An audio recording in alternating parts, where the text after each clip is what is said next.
नमस्कार मंडळी, मोहक स्वाद अंजलीज रेसिपी या चॅनलमध्ये आपलं सर्वांचं स्वागत आहे। आज आपण बघणार आहोत फ्लावरचा काळा मसाला एकदम घरगुती पद्धत। साहित्य बघूया। अर्धा किलो फ्लावर, अर्धी वाटी कोथिंबीर, बारीक चिरलेली कांदे 3 मध्यम आकाराचे भाजून घ्यायचेत, खोबरं 10 ग्रॅम, धने 4 चमचा, हरभरा डाळ 3 चमचा, अद्रक 1 इंच, लसूण 10 ते 15 पाकळ्या सोललेल्या, हिरवी मिरची 20 ते 25, मीठ 1 चमचा किंवा चवीनुसार, दगडफूल 1 तुकडा, तेजपत्ता 1, हळद अर्धा चमचा छोटा, काळा मसाला 1 छोटा चमचा, तेल 3 ते 4 चमचे। एका तव्यावरती तेल टाकून 2 ते 3 चमचे तेल टाकायचे।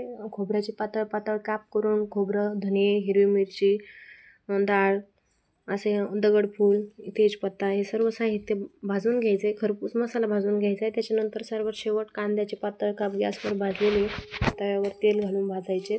मसाला थंड व्हायला ठेवायचा आहे। तोपर्यंत फ्लावर गरम पाण्यामध्ये 1 ते 2 ग्लास पाण्यामध्ये गरम पाण्यात टाकायचा, 2 ते 3 मिनिटं उकळी आणून घ्यायची आणि पाणी निथळायला ठेवायचे। कोथिंबीर देखील अगदी धुवून घ्यायची। मसाला थंड झाला की मिक्सरमध्ये बारीक वाटून घ्यायचा आहे। एका पातेल्यामध्ये 3 ते 4 चमचे तेल घालून बारीक वाटलेला मसाला त्यामध्ये मिक्स करायचा आहे।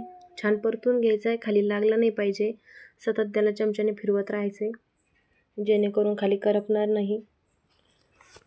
मसाला थोडासा परतत आला की त्यामध्ये अर्धा छोटा चमचा हळद आणि गरम मसाला 1 छोटा चमचा मिक्स करायचा आहे आणि परतून घ्यायचा आहे। मसाला सतत हलवत राहायचा आहे जेणेकरून करपणार नाही, याची काळजी घ्यायची आहे, त्यामुळे भाजीला करपट वास येतो। मसाला सतत फिरवत राहिल्यामुळे खाली लागत नाही। मसाला छान परतून घ्यायचा आहे। तोपर्यंत फ्लावरचं पाणी पूर्णपणे निथळून घ्यायचं आहे। लक्षात घ्यायचं आहे की पाणी नाही राहिलं पाहिजे फ्लावरमध्ये, जेणेकरून असा वास येणार नाही त्याचा। कोबीला कसा उग्र वास असतो। मसाला छान परतून घ्यायचा आहे। तेल सुटायला लागलं मसाल्याचं की त्यामध्ये धुतलेली फ्लावर ॲड करायची आहे। फ्लावर ॲड करायची आहे जेणेकरून काय होतं, पाणी निथळलं ना की त्याचा उग्र वास येत नाही। फ्लावर आणि कोथिंबीर दोन्ही सोबतच मिक्स केलेत मी इथे।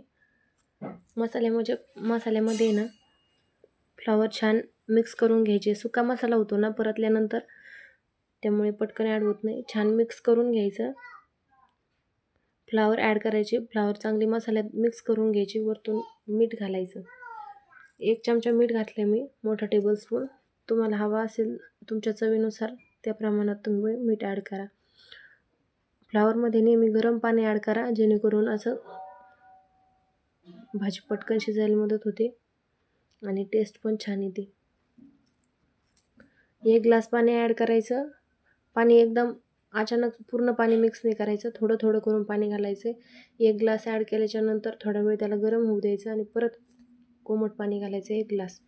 तुम्हाला जितक्या प्रमाणात पाणी हवं आहे तेवढं ॲड करा। मी इथे 2 ग्लास पाणी ॲड केलेलं आहे। भाजी छान मिक्स करून घ्यायची आहे आणि फुल फ्लेमवरती 1 उकळी आणून घ्यायची।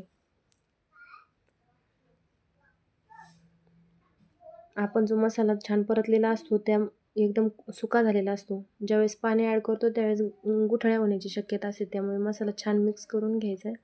चमच्याने सगळं एकजीव करून घ्यायचं आहे मसाला आणि फ्लावर, जेणेकरून चव छान उतरेल भाजीमध्ये। भाजी छान मिक्स करून घ्यायची आणि गॅस फुल करून द्यायचा आहे। 1 उकळी आणून घ्यायची आणि भाजीला उकळी आल्यानंतर एकदम अशी तर्रीदार भाजी दिसायला लागते आणि 2 ते 3 मिनिटं परत कमी गॅसवरती ठेवायचं, म्हणजे भाजी आपोआप एकदम तर्रीदार आणि तेल सुटायला लागतं त्याच्यावरून। भाजी घट्ट पातळ पाहिजे तुमच्या आवडीनुसार करायची आणि गॅस बंद करून भाजी काढून घ्यायची आणि वरून कोथिंबीर बारीक चिरलेली घालायची। तर अशा पद्धतीने आपला घरगुती काळा मसाला फ्लावर तयार आहे। व्हिडिओ आवडला असेल तर लाईक शेअर नक्की करा। भाजीला छान उकळी आली की 2 ते 3 मिनिटं कमी गॅसवर ठेवायची आणि गॅस बंद करायचा आहे। वरून बारीक चिरलेली कोथिंबीर घालायची आणि पोळीबरोबर, भाकरीबरोबर, सॅलडबरोबर तुम्ही ही भाजी सर्व करू शकता। व्हिडिओ बघितल्याबद्दल धन्यवाद। तुम्हाला व्हिडिओ आवडला असेल तर चॅनलला सबस्क्राईब, लाईक, शेअर, कमेंट नक्की करा. आणि तुमच्या काही सूचना असतील किंवा काही बदल हवे असतील व्हिडिओमध्ये तर ते तुम्ही नक्की कमेंट करून सांगू शकता. व्हिडिओ बघितल्याबद्दल धन्यवाद.